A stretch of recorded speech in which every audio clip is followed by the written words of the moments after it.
Webcasting from stormy southeastern Kansas, I'm Jonathan Switzer. This is the Roboblog Chronicles, episode 4.5. Right here in my hand are the comments threads from episode 3.5 and 4. And so let's get rolling on that. JHC. I would hope if Angelo Dante was brought in for the next film, he'd have a much more robust role than Gene Grant's bit part. It just doesn't seem right for Louie Nichols to have a bigger role in the sequel than Angie. Well, for starters, Louie is a character that the Shadow Chronicles writers, they repurposed him. They took, reasonably well-adjusted, if kind of geeky, science guy from the 15th Squadron, and they turned him into an extremely geeky, very socially awkward, nerd Spock. A ship science officer. So, Angelo is not as flexible a figure, I think. He's a hover tanker through and through. And it would be a lot harder to repurpose him. Unless you have a hover tank squadron in the next movie, I'd be hard-pressed to find a major role for him beyond being sort of Dana's confidant. I mean, if Dana comes along with some sort of crazy scheme to get her way for something, I could see Angelo either going along with it or trying to talk her out of it. Or trying to talk her out of it and going along with it, the way this relationship works. But as Admiral Hunter says below, he has this problem with bringing all these other characters in, that it causes the rest of the characters, the established Shadow Chronicles characters, to lose screen time. Playing up Angelo's role would take screen time away from other more main characters. I mean, Louie isn't even really all that main a character, or probably won't be in the next movie, I would assume. Because he simply serves as the Archangel's science tech guy. And I think the scope of the next movie is going to be a bit broader. I would hope so. I would hope with the potential for a major war between the Expeditionary Force and the Haydenites, the scope is broadened somewhat. So, they could wind up, with an equal amount of screen time, since they are so totally defined at this point by their relationships with other characters and, the positions they find themselves in. But as far as bringing all these characters in, I really think that the existing Shadow Chronicles cast just isn't broad enough. You've got all of these little pairings of characters. You watch the end of the Shadow Chronicles, you got all these pairings of these characters.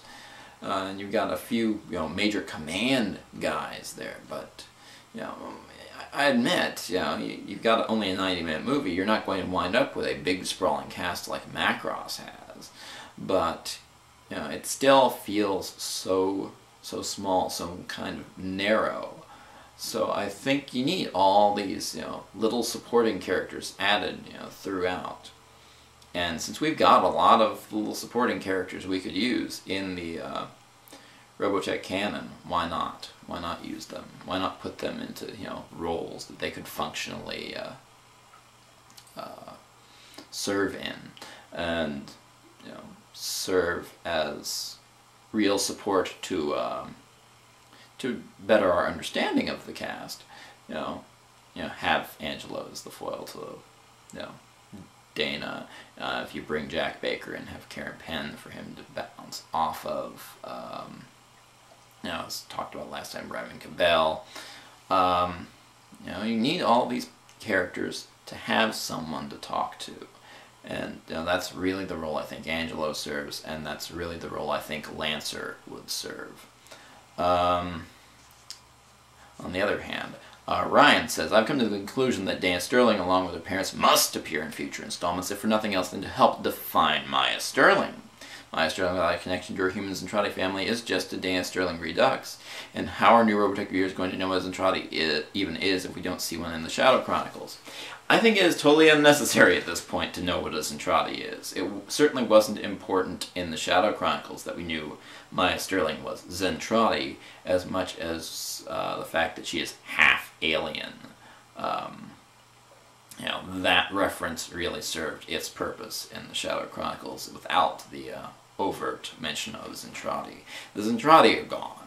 The Zentradi are history at this point. It's unnecessary to bring that idea and that race back in any major way, except for, obviously, the only surviving Zentradi from the Macross cast, Miria. And honestly, Max and Miria are aboard the SDF-3. If we don't get to the SDF-3, we're not getting them back. But how is Maya just Dana Sterling Redux? She's not as insubordinate, she's not as girlish, she's not as bratty. She has a strong will, strong personality, she's a squadron leader, but she is very much her own character. If there's any character she reminds me of, it's Miria with a personality. Honestly, TV series Miria, not much of a personality. But, Maya Sterling does not need to be defined by her parents. She could be defined somewhat by her strained relationship with her sister. And certainly, if Dana does show up, as I believe she will, we will see that at play. But I don't understand how you mean that, the other Sterlings need to appear to define Maya. Maya is her own person, Maya is her own character, and I think it would be better for her to be defined by her relationships with Marcus, and the actions she takes henceforth. Let's see. JHC again. Do we know with any certainty that in the Shadow Chronicles continuity, the Regis left 2 children behind? Given the retooling done to the ending of the New Generation, is it possible that Sarah's been retconned out of existence? Without Sarah, Ariel's position as a special character solidified entirely. Not that I think this was done, but it's a possibility until we see otherwise. I think since they don't overtly say that now Sarah is out of continuity, that she's still in continuity, that she is still with Lancer, as we saw at the end of the New Generation. Remember, there's only a couple of major retcons done in the Shadow Chronicles, and I wouldn't even call them retcons. They're just minor disparities, like Scott's Alpha Fighter being intact during the Battle for Reflex Point, and the doubling up of some of the Regis' dialogue. I think that Sarah is definitely still there, and with Lancer, and it's a loose end of the TV series that I think needs to be addressed before the Invid come back, if in fact they will come back in any major way.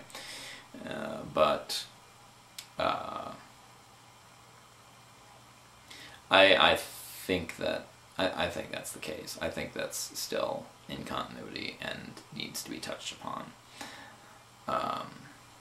Not sure if it's been mentioned, he continues, but I'd really like to see Marie Crystal pop up in a future installment. I would see Marie more likely appearing in some comic book or novel project. You say that Robotech is a staple of squadron leaders beyond the star groups. No Robotech show has ever had, that many different squadron leaders. The only reason Macross Saga had, so many lead characters, lead squadron guys, is because the young squadron guys kept getting promoted.